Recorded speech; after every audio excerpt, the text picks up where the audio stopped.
রাধে রাধে। হাতে আধা ঘন্টা সময় আছে তো তাহলেই বানিয়ে নিতে পারবেন ব্যাঙ্গালোরের রামেশ্বরম ক্যাফে স্টাইলের ঘি পুরি ইডলি, তার সাথে স্পেশাল নারকেলের চাটনি।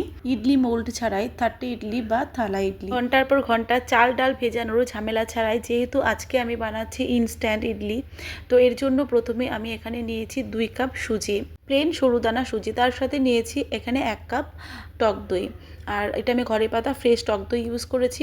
ওই মেজারিং কাপেরই 1 কাপ জল অ্যাড করে সমস্ত কিছু খুব ভালো করে মিশিয়ে নিয়ে ঢাকা চাপা দিয়ে 10 মিনিটের জন্য রেস্টে রেখেছি। হাতে সময় বেশি থাকলে 10 মিনিটের জায়গায় আধা ঘন্টাও রেস্টে রাখতে পারেন। তারপর ঢাকনা খুলে এর মধ্যে অ্যাড করলাম স্বাদ মতো নুন, প্রায় 1 চামচ মতো নুন অ্যাড করেছি। আর যেহেতু 2 কাপ সুজি দিয়েছি এর জন্য 2 চামচ মতো দিয়েছি এর মধ্যে ইনো। আরও হাফ কাপ জল দিয়ে খুব ভালো করে এইরকম একটা মিডিয়াম ঘনত্বের ব্যাটার তৈরি করে নিয়েছি।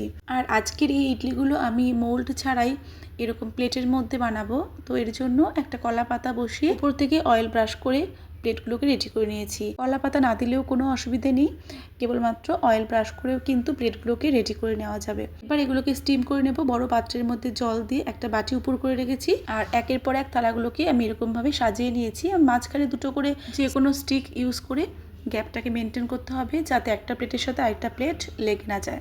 এবার ওইদিকে স্টিম হতে হতে বানিয়ে নিচ্ছি নারকেলের চাটনি। এর জন্য রোস্টেড বাদাম, গ্রেট করা নারকেল, স্বাদ মতো নুন আর অল্প একটু গুড় দিয়েছিলাম মিষ্টির জন্য, আর দুটো কাঁচা লঙ্কা দিয়ে পেস্ট করে নিয়েছি। চাটনিতে তড়কা দেওয়ার জন্য একটা পাত্রের মধ্যে সর্ষের তেল গরম করে নিয়েছি, আর তার মধ্যে অ্যাড করেছি গোটা সর্ষে ফোড়নে কাঁচা লঙ্কা ও শুকনো লঙ্কা, তার সাথে কয়েকটা কারি পাতা। ফোড়ন ঢেলে খুব ভালো করে মিশিয়ে নিলে রেডি নারকেলের চাটনি। তো প্লেটের মধ্যে ইডলিগুলোকেও স্টিম করা হয়ে গেছে, নামিয়ে নেব। তো প্লেটগুলো ঠান্ডা হতে হতে বাকি ব্যাটারগুলো ইডলি মোল্ডের মধ্যে দিয়ে পারফেক্ট ইডলি বানিয়ে নেব কয়েকটা। তো ব্যাটারগুলো দিয়ে এগুলোকেও স্টিম করতে বসিয়ে দেবো একই রকমভাবে। আর আজকে যেহেতু ব্যাঙ্গালোর রামেশ্বরম ক্যাফে স্টাইলের 30 ইডলি বানাচ্ছি, তো তার জন্য পুরি মশলা বা গন পাউডার তো রেডি করতেই হবে। প্যানে প্রথমে Kashmiri red chilli dry roast করে এর মধ্যে এক এক করে রোস্ট করে নেব। ছোলার ডাল, যদিও আমি এখানে বিউলি ডাল দিচ্ছি না, আপনারা চাইলে কিন্তু অবশ্যই অ্যাড করতে পারেন। কিছুটা বাদাম দিয়েছি, আর দিয়েছি এর মধ্যে সাদা তিল আর কয়েকটা কারি পাতা। সব কিছু খুব ভালো করে ভেজে নিয়েছি। এবার এগুলোকে একটু ঠান্ডা করে মিক্সিতে খুব ভালো করে গুঁড়ো করে নেব। শেষে অ্যাড করলাম আমি ড্রাই নারকেল একটু রোস্ট করে। তো সমস্ত কিছু আমি মিক্সিং জারের মধ্যে নিয়ে নিচ্ছি। আর যদি আপনাদের কাছে তেঁতুল থাকে তো তেঁতুল এর মধ্যে ড্রাই তেঁতুল ইউজ করতে পারেন। তো এর পরিবর্তে আমি এখানে দিয়েছিলাম একটু আমচুর পাউডার, সামান্য একটু চিনি দিয়েছি, কালারের জন্য কাশ্মীরি রেড চিলি পাউডার দিয়েছি, স্বাদ অনুযায়ী দিয়ে দিয়েছিলাম লবণ। সব কিছু একটু দানা দানা করে গুঁড়ো করে নিয়েছি।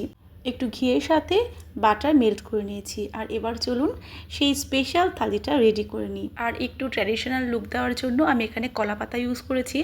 তো দেখুন প্লেট থেকে ইডলিগুলোকে নামিয়ে নিয়েছি, আর খুব ইজিলি কিন্তু ঠান্ডা হয়ে যাওয়ার পরে ডিমোল্ড হয়ে গেছে। তো প্লেটের পাতার মধ্যে নিয়ে নিয়েছি 30 ইডলি বা থালা ইডলি।